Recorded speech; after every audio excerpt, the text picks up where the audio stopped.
Assalamualaikum warahmatullahi wabarakatuh. Perkenalkan, saya Eka Andriana Sari dengan NIM 2119168. Pada kesempatan kali ini, saya akan menggunakan media PPT untuk menjelaskan materi kelas 9 pada bab menuai keberkahan dengan hormat dan patuh kepada orang tua dan guru. Dalam bab ini, ada 3 tujuan yang harus dicapai oleh peserta didik. Tujuan yang pertama yaitu peserta didik mampu menerjemahkan ayat-ayat Al-Quran tentang perilaku hormat dan patuh kepada orang tua dan guru pada Quran Surat Al-Isra ayat 23-24, Quran Surat Luqman ayat 13-16, dan hadis riwayat Bukhari Muslim dari Abu Hurairah dengan baik. Tujuan pembelajaran yang kedua yaitu peserta didik mampu menerapkan perilaku hormat dan patuh kepada orang tua dan guru dalam kehidupan sehari-hari. Yang ketiga, peserta didik mampu memahami hikmah menerapkan perilaku hormat dan patuh kepada orang tua dan guru dalam kehidupan sehari-hari. Pada materi ini ada 3 pembahasan yang akan diajarkan. Yang pertama, dalil tentang hormat dan patuh kepada orang tua dan guru. Yang kedua, perilaku yang mencerminkan sikap hormat dan patuh kepada orang tua dan guru. Yang ketiga, hikmah dari menerapkan perilaku hormat dan patuh kepada orang tua dan guru dalam kehidupan sehari-hari. Dalil tentang hormat dan patuh kepada orang tua dan guru. Dalil yang pertama ada pada Quran Surat Al-Isra ayat 23-24 yang artinya, "Dan Tuhanmu telah memerintahkan agar kamu jangan menyembah kepada selain Dia, dan hendaklah berbuat baik kepada ibu bapak. Jika salah seorang di antara keduanya atau kedua-keduanya sampai berusia lanjut dalam pemeliharaanmu, maka sekali-kali janganlah kamu berkata ah, dan janganlah kamu membentak keduanya. Dan ucapkanlah kepada keduanya perkataan yang baik. Dan rendahkanlah dirimu terhadap keduanya dengan penuh kasih sayang. Dan ucapkanlah, wahai Tuhanku, sayangilah keduanya sebagaimana mereka telah mendidik aku pada waktu aku kecil." Dalil yang kedua ada pada Quran Surat Luqman ayat 13-16 yang artinya, "Dan ingatlah ketika Luqman berkata kepada anaknya, ketika dia memberi pelajaran kepadanya, wahai anakku, janganlah engkau mempersekutukan Allah. Sesungguhnya, mempersekutukan Allah adalah benar-benar kezaliman yang besar. Dan kami perintahkan kepada manusia agar berbuat baik kepada kedua orang tuanya. Ibunya telah mengandungnya dalam keadaan lemah yang bertambah-tambah, dan menyapihnya dalam usia 2 tahun. Bersyukurlah kepadaku dan kepada kedua orang tuamu. Hanya kepadaku tempat kembalimu. Dan jika keduanya memaksamu untuk mempersekutukan aku dengan sesuatu yang tidak engkau mempunyai ilmu tentang itu, maka janganlah engkau sekali-kali menaati keduanya. Dan pergaulilah keduanya di dunia dengan baik, dan ikutilah jalan orang-orang yang kembali kepadaku. Kemudian hanya kepadaku tempat kembalimu. Maka akan aku beritahukan kepadamu apa yang telah kamu kerjakan."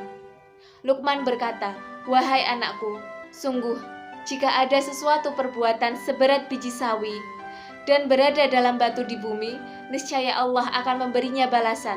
Sesungguhnya Allah Maha Halus dan Maha Teliti."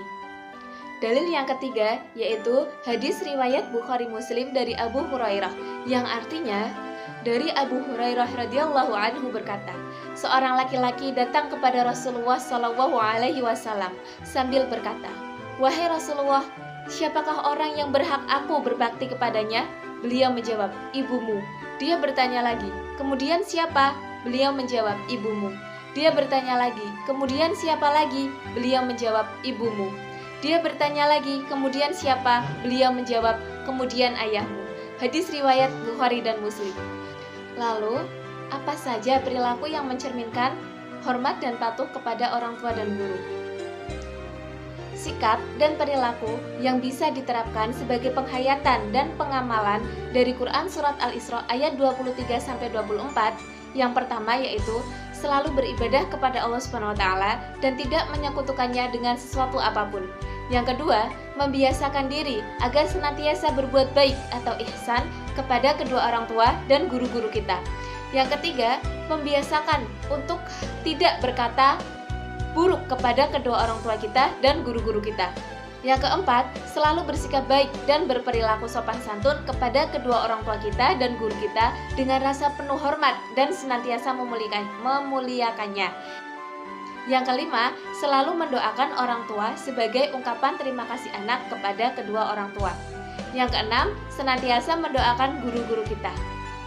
Selanjutnya, sikap dan perilaku yang bisa diterapkan sebagai penghayatan dan pengamalan dari Quran Surat Luqman ayat 13-16 yaitu: yang pertama, selalu mengesahkan Allah SWT dan tidak menyekutukannya dengan sesuatu apapun. Yang kedua, selalu berbuat baik kepada kedua orang tua dan guru-guru kita. Yang ketiga, membiasakan diri untuk berbuat baik dan menaati perintah orang tua dan guru selagi tidak keluar dari syariat Allah. Yang keempat, selalu berbuat baik karena perbuatan baik sekecil apapun akan ada pertanggungjawabannya di hadapan Allah. Yang kelima, senantiasa menjalankan sholat dan beramar ma'ruf nahi munkar serta senantiasa bersabar. Lalu, apa saja sih hikmah yang bisa kita dapatkan ketika kita sudah menerapkan perilaku hormat dan patuh kepada kedua orang tua? Ada banyak sekali hikmah yang akan kita dapatkan ketika kita berbakti kepada kedua orang tua kita dan juga guru-guru kita. Di antaranya yaitu, yang pertama, amalan berbakti kepada kedua orang tua adalah amalan yang paling mulia. Yang kedua, dengan berbakti kepada orang tua dan guru, insya Allah akan memudahkan rezeki kita dan memanjangkan umur kita. Yang ketiga, kita akan senantiasa diberikan keberkahan oleh Allah SWT dalam hidup kita. Yang keempat, dengan berbakti kepada orang tua dan guru, insya Allah akan memudahkan jalan kita dalam masuk ke dalam surganya.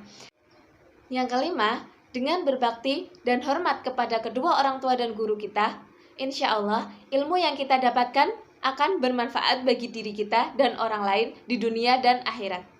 Sekian yang dapat saya sampaikan. Atas segala kurang dan lebihnya saya mohon maaf yang sebesar-besarnya. Terima kasih. Wassalamualaikum warahmatullahi wabarakatuh.